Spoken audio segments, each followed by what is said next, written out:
अस्सलाम वालेकुम dear students, welcome back to the channel Faisal sir's academy. जैसे कि आप सबको पता है कि आज जनरल इंग्लिश का पेपर था 5 तारीख को।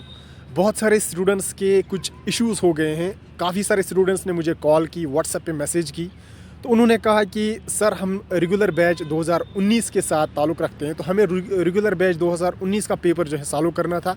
अनफॉर्चुनेटली हमने 2018 पेपर का जो है आंसर लिखा है। मीन्स ये कि बैकलॉग और रेगुलर के पेपर्स अलग थे। 2018 बैच वालों का अलग पेपर था और रेगुलर बैच 2019 का जो है अलग पेपर था। अनफॉर्चुनेटली जो रेगुलर स्टूडेंट्स है 2019 बैच के, उनको जो है पेपर्स दिए गए हैं एग्जामिनेशन हॉल में, और वो जो हैं वो 2018 बैच के पेपर्स थे।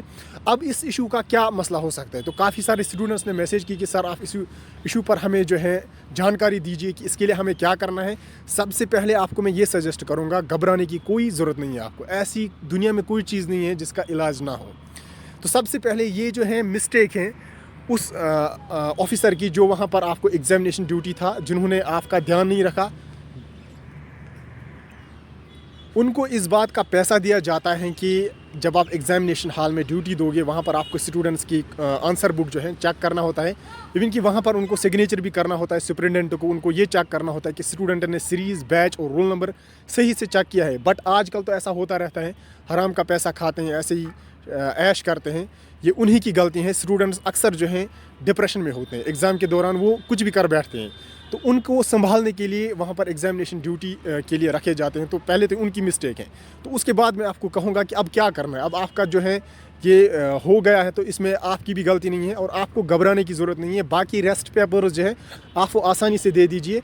आपको बस एक काम करना है, जितने भी स्टूडेंट्स हैं, मोस्ट ऑफ द स्टूडेंट एक कॉलेज के हैं, उन्होंने कहा कि हम 40 स्टूडेंट्स हैं, हमारा जो है ये इशू हो गया है कि हमें रेगुलर बैच का पेपर सॉल्व करना है, हमने बैकलॉग बैच का पेपर सॉल्व किया है, अब क्या करें हम। उनको एक बात मैं सजेस्ट करूँगा, जो एग्जामिनेशन कंट्रोलर है, एक तो आप उसको मेल कीजिए और ये इशू हाईलाइट कीजिए, और दूसरी बात हो सके तो आप ऑफलाइन एक एप्लीकेशन लिख लीजिए और उसमें आप एक रिप्रेजेंटेशन डालिए। वहाँ पर सारे स्टूडेंट्स मिलके जो है अपने पहले एप्लीकेशन लिखिए, उसके बाद आपको वहाँ पर अपने रोल नंबर्स और आपकी जो कॉन्टैक्ट डिटेल्स हैं और उसमें लिखना है आपको। सारे स्टूडेंट्स को मिलकर एक ही एप्लीकेशन लिखो, इंडिविजुअली नहीं जाना है आपको। जितने भी स्टूडेंट्स हैं, कश्मीर यूनिवर्सिटी के एग्जामिनेशन कंट्रोलर को पहले मेल करो, उसके बाद आप उसको कांटेक्ट भी कर सकते हो। अगर कांटेक्ट ना उसने उठाया तो उसके बाद आप एक काम करो, आप directly Kashmir university examination hall पे जाओ और वहाँ आपको जो है रिप्रेजेंटेशन डालनी है और उस पर लिखना है कि हम इतने फॉलोइंग स्टूडेंट्स हैं जिनको ये इशू हो गया है, और इसके लिए वो आपको ज़रूर कोई ना कोई हल बता देगा। लिहाजा आपको घबराने की कोई ज़रूरत नहीं है, ये कोई बड़ा इशू नहीं है। आप बस जो है रेस्ट 4 पेपर्स आपके रह गए हैं, उनको पहले कंप्लीट कीजिए। मैं आपको ये भी बताता जाऊंगा कि कश्मीर यूनिवर्सिटी रिज़ल्ट निकालने से पहले इवॉल्वेशन स्टेट्स निकालती हैं। इवॉल्वेशन स्टेट्स का यही मतलब होता है कि अगर स्टूडेंट के साथ कोई इशू है, रोल नंबर लिखना भूल गया, सीरीज़ लिखना भूल गया, या ये ऐसा इशू हो कि आपने पेपर सीरीज़ गलत लिखी है, आपको रेगुलर का देना था, आपने बैकलॉग का दिया है, तो इवॉल्वेशन स्टेटस इसीलिए निकाला जाता है। तो लिहाजा आपको चिंता करने की कोई ज़रूरत नहीं है, आराम से दे दीजिए बाकी रेस्ट पेपर्स। और ये रिप्रेजेंटेशन जो है एग्जामिनेशन कंट्रोलर के पास आपको देना ही है और उसको मेल भी कीजिए। बाकी आपको कोई परेशानी नहीं है।